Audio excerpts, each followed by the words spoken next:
Bienvenue sur Africa 24 dans cette nouvelle édition du Morning News. Voici les titres de l'actualité. La réaction du Premier ministre Choguel Maïga après les attaques djihadistes qui ont secoué la région de Gao, au Mali. Des attaques perpétrées le 8 août par des djihadistes présumés. Le chef du gouvernement malien nous a présenté en exclusivité les orientations de sa stratégie de lutte contre le terrorisme. L'appel lancé par l'autorité intergouvernementale pour le développement au parti du vice-président sud-soudanais Riek Machar, l'IGAD demande au SPLM-IO d'ouvrir les voies du dialogue. Un message qui intervient après les affrontements meurtriers entre factions rivales du SPLA-IO. Et puis le réajustement des contrats miniers, une des priorités du gouvernement en République démocratique du Congo, et ce de façon à obtenir des partenariats gagnant-gagnant. Les détails à suivre dans ce journal. Mais tout d'abord, la mort d'au moins 9 personnes au Cameroun. Ces personnes sont décédées dans des violences intercommunautaires qui se sont produites ce mardi dans la commune de Logon-Birni, située dans la région de l'extrême nord. Selon le maire de la commune, Abakar Brahim, ces heurts ont opposé les communautés arabes Shoa et Mousgoum, des violences qui ont aussi fait des dizaines de blessés. Face à cette situation, des éléments de la brigade de la gendarmerie de Logon-Birni ont été déployés sur place. Il était présent à l'ouverture du 27e congrès de l'Union postale universelle en Côte d'Ivoire. Le Premier ministre malien, Choguel Maïga, est revenu sur les attaques simultanées survenues le 8 août dans la région de Gao. Le chef du gouvernement qui a aussi dévoilé le plan d'action de l'État pour lutter contre le terrorisme.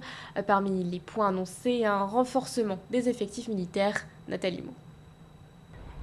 48 heures après les attaques terroristes qui ont fait plus de 50 victimes civiles dans le nord du Mali, le Premier ministre Choguel Maïga s'exprime. Le Mali, pays qui s'étend sur une superficie d'1,24 million de kilomètres carrés, est le nouveau théâtre des actes terroristes dans le Sahel. Des exactions qui sont favorisées par la faible couverture territoriale de l'armée. Le gouvernement, qui a pris la pleine mesure de la situation, renforce les effectifs militaires. Et donc cette couverture physique du territoire est une des difficultés auxquelles nous essayons de faire face en suivant deux voies. La première, ce qu'on appelle le processus de DDR, n'est-ce pas? C'est-à-dire l'ensemble des mouvements signataires de l'accord pour la paix et la réconciliation issu du processus d'Alger doivent accélérer le processus d'intégration de leurs combattants. D'autres forces sociales qui voudraient être dans l'action de défense et de la sécurité de notre territoire seront mobilisées. Donc augmentation substantielle des effectifs. Deuxième axe, c'est l'équipement. Renforcer, accélérer le processus d'équipement de notre armée. Le Premier ministre Choguel Maïga est conscient que la guerre contre le terrorisme ne se gagne pas que sur le plan militaire. Regagner du terrain face aux groupes de soutien de l'islam et des musulmans et à l'organisation État islamique au Grand Sahara passe également par le retour de l'autorité administrative dans toutes les localités du pays. À supposer même qu'on conquiert un territoire par la force, aussi longtemps que l'État n'est pas là, l'administration, les services sociaux de base, c'est un vide qui va être réoccupé. Donc, on travaille sur ça. Par son caractère asymétrique, la guerre contre le terrorisme est une lutte de longue haleine. À la détermination des autorités, les groupes armés répondent par la terreur et la violence sur des populations désarmées, mais le Mali ne se décourage pas.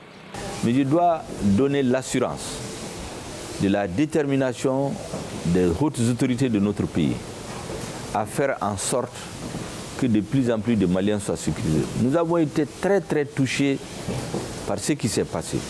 Suite aux attaques meurtrières du 8 août 2021 dans la commune de Ouattaguna, le président de la transition, Assimi Goïta, a décrété 3 jours de deuil national. Dans le cercle d'Ansongo, localité malienne située près de la zone des 3 frontières, plus d'une centaine d'incidents violents ont été recensés depuis 2020 avec un lourd bilan de plus de 385 décès. Dans l'actualité également, deuil national de 3 jours en Algérie. Cette mesure annoncée par la présidence ce mercredi sera effective à partir du 12 août. Une décision prise en hommage aux victimes des incendies qui ont fait au moins 65 morts, dont 28 soldats, selon un bilan encore provisoire. Outre le décret d'un deuil national, le président Abdelmadjid Tebboune a aussi pris la décision de geler de façon temporaire toutes les activités gouvernementales locales, exception faite pour celles liées à la solidarité. Pour rappel, le nord de l'Algérie est ravagé par les flammes depuis ce lundi. La situation est particulièrement alarmante en Kabylie, où la wilaya de Tizi Ouzou concentre les foyers d'incendie les plus importants. À noter que des pistes criminelles ont été évoquées par le gouvernement. Ouvrir les voies du dialogue, c'est l'appel lancé par l'autorité intergouvernementale pour le développement au parti du vice-président du Soudan du Sud, Riek Machar. Un message qui intervient quelques jours après les combats meurtriers entre les factions rivales du SPLA-IO, branche armée du SPLM-IO. Les explications de Marie-Raphaël Antolo. Le 9 août 2021, au Soudan du Sud, l'autorité intergouvernementale pour le développement a appelé le mouvement du vice-président sud-soudanais Riek Machar à ouvrir des voies pour des dialogues. Cet appel intervient à la suite des combats meurtriers dans le Haut-Nil entre factions rivales du vice-président sud-soudanais qui ont fait une trentaine de morts dans le pays le 7 août 2021. L'accord de paix global qui a été signé entre les belligérants soudanais est un accord qui implique deux personnalités importantes, notamment Riek Machar et le président Salva Kiir. C'est vraiment dommage que dans le bloc aujourd'hui de Riek Machar, vous avez une contestation de sa légitimité et même de son autorité, ce qui peut remettre encore l'accord de paix global. Donc c'est une urgence aujourd'hui que nous allons tout droit vers la paix et la stabilité à travers un dialogue inter-sud-soudanais entre les différentes fractions aujourd'hui qui sont en rébellion et en contestation. C'est une urgence non seulement pour le Soudan du Sud, mais pour toute la région en tant que telle. Les affrontements meurtriers du 7 août entre les factions rivales du parti du vice-président Riek Machar, le Sudan People's Liberation Army in Opposition, ont éclaté après l'annonce contestée de son éviction en tant que dirigeant du parti. Des chefs de la branche armée du parti de Riek Machar avaient annoncé le 4 août 2021 sa destitution de ses fonctions à la tête du parti et de son appareil militaire. Une décision que les partisans du vice-président qualifient de push raté. Riek Machar n'est pas sa première contestation. Déjà, il avait été contesté par son épouse il y a 3 années de cela par rapport à la légitimité et notamment le leadership historique concernant son mouvement politique militaro-militaire en tant que tel. Donc voilà autant d'enjeux qui peuvent justifier aujourd'hui la réaction notamment de la Ligad, qui regroupe l'ensemble des États de l'Afrique de l'Est, pour aller très vite vers un dialogue entre les deux blocs, d'autant plus que déjà les affrontements ont commencé il y a quelques jours de cela, et ces affrontements ont causé d'énormes pertes en vie humaine. Selon des observateurs, ces rivalités internes sont susceptibles de miner le fragile processus de paix signé en 2018 destiné à mettre fin à une longue guerre civile ayant fait 400 morts dans le pays. Toutefois, par cet appel, l'autorité intergouvernementale pour le développement espère ramener les deux parties au calme et poursuivre les démarches de paix entamées en 2018 selon des experts.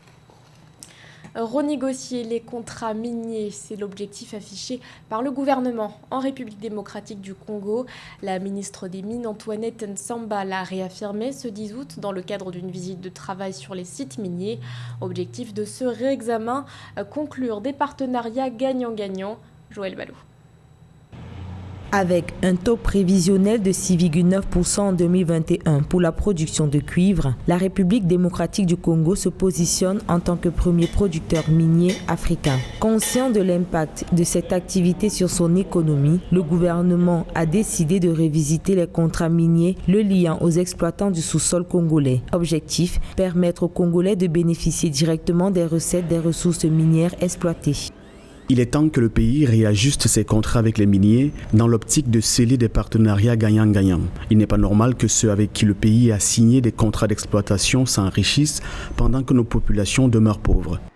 Entre 2021 et 2030, la production congolaise a presque doublé. Selon les estimations de Fitch Solutions, elle passera de 1,39 million de tonnes en 2021 à plus de 2,4 millions de tonnes à la fin de la décennie. Cette progression s'explique par l'entrée en production de la mine de Kamoa-Kakula, dont les ressources minérales pourraient atteindre 1,38 milliard de tonnes.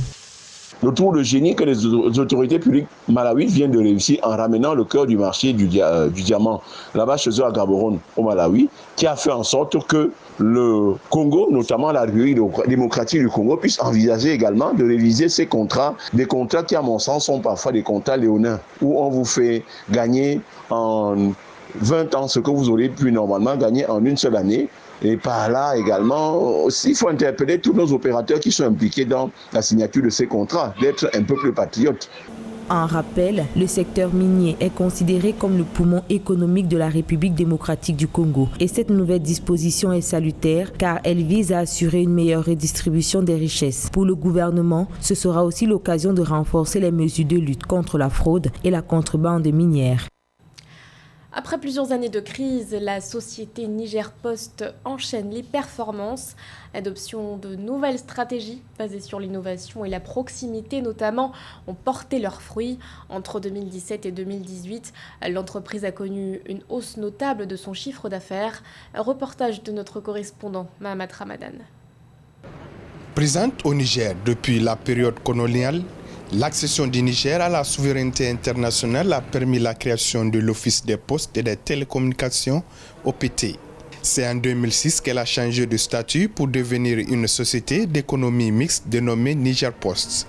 Après plusieurs années de léthargie, Niger Post a retrouvé du souffle en 2017 avec l'arrivée d'une nouvelle administration et le déploiement de stratégies de relance des activités par la mise en œuvre de stratégies marketing et de gouvernance basées sur la confiance, l'innovation et la proximité.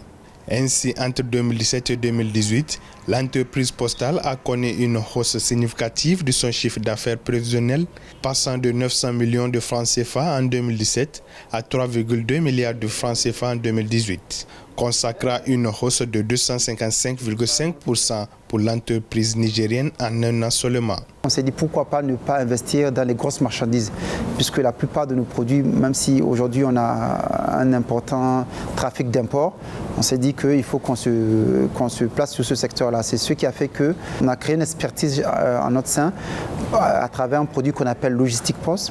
Ce produit-là permet maintenant aujourd'hui d'être un produit, on va dire, un des acteurs importants de la logistique de grosses marchandises au Niger. D'ailleurs, sur ça, on a été le partenaire officiel de l'agence UA 2019 qui a organisé l'UA 2019, le sommet de l'Union africaine en 2019 au Niger, avec beaucoup d'infrastructures qui avaient été créées en moins d'un an au Niger et 90% des conteneurs, c'est nous qui les avons transportés.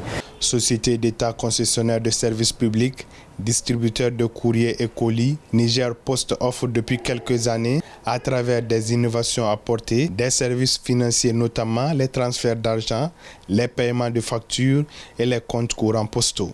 Présentement, en matière d'utilisation des TIC, la Poste, en tout cas Niger Post et les sociétés privées se font la concurrence. Nous n'avons aucun complexe. Nous faisons même de l'informatique décisionnelle.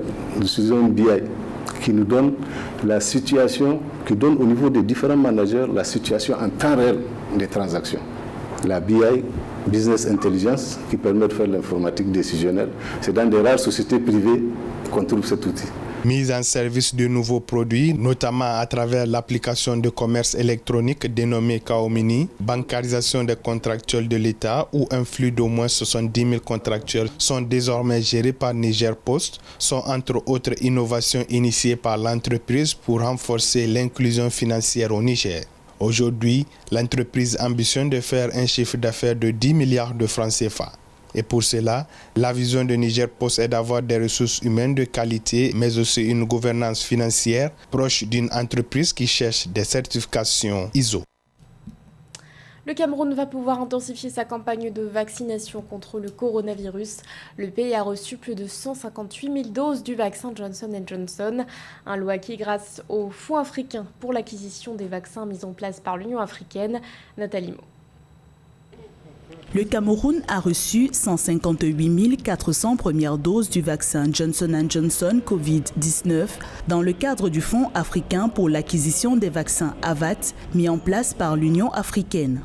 L'un des critères principaux du choix de ce vaccin repose sur son accessibilité. Il offre également une large immunité contre plusieurs variants du Covid-19 en circulation au Cameroun. Johnson & Johnson est approuvé par l'OMS, l'un des vaccins le plus prisés actuellement dans les ripostes vaccinales. Il présente de nombreux avantages pour le Cameroun, notamment son calendrier en une seule dose et son efficacité sur les variants sud-africains, britanniques et delta, dont quelques-unes circulent déjà à bas bruit dans le pays.